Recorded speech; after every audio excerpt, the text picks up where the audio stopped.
Little brush editing এর sports প্যানেলে আপনাদেরকে স্বাগতম। পাকিস্তান সুপার লিগ পিএসএল 2025 13তম ম্যাচে মুখোমুখি ইসলামাবাদ ইউনাইটেড বনাম মুলতান সুলতান। শিরোপাধারী ইসলামাবাদ ইউনাইটেড এইচপিএল পিএসএল নিজেদের জয়যাত্রা অব্যাহত রেখেছে। বুধবার রাতে মুলতান ক্রিকেট স্টেডিয়ামে তারা মুলতান সুলতানকে 7 উইকেট হারিয়ে টুর্নামেন্টে পরপর পঞ্চম জয় তুলে নিয়েছে। শাদাব খানের নেতৃত্বে ইউনাইটেড 2024 আসর থেকে টানা 10 ম্যাচ জয়লাভ পেল, যা এইচপিএল পিএসএল এর ইতিহাসে নতুন রেকর্ড। তারা 169 রানের লক্ষ্য 17 বল বাকি থাকতেই টপকে যায়, যেখানে ওপেনার আদ্রিস গাউস 80 রান করে অপরাজিত থেকে দলের জয়ে গুরুত্বপূর্ণ ভূমিকা রাখেন। তার ইনিংসে ছিল 6টি 4 এবং 5টি ছক্কা। এইচপিএল পিএসএল এর ইতিহাসে আর কোনো দল টানা 10 ম্যাচ জিততে পারেনি। মুলতান সুলতান 8 ম্যাচ জিতে দ্বিতীয় অবস্থানে রয়েছে। টসে জিতে ব্যাটিংয়ে নামা মুলতান সুলতানের ওপেনার মোহাম্মদ রিজওয়ান করেন 36 রান এবং ইয়াসির খান করেন 29 রান।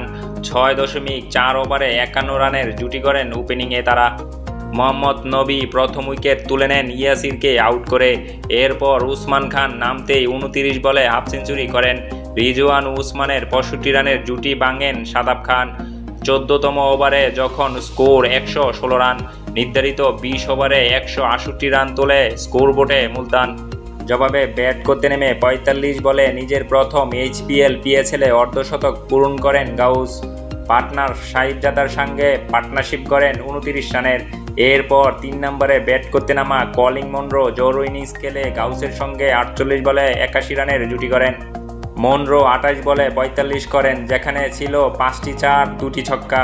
মনরো আউট হয় 11তম ওভারে। মাইকেল ব্রেসওয়েল শিকার হয়ে দ্বিতীয় উইকেটে 55 রানের জুটি করে দলকে জয়ের কাছাকাছি নিয়ে যায়।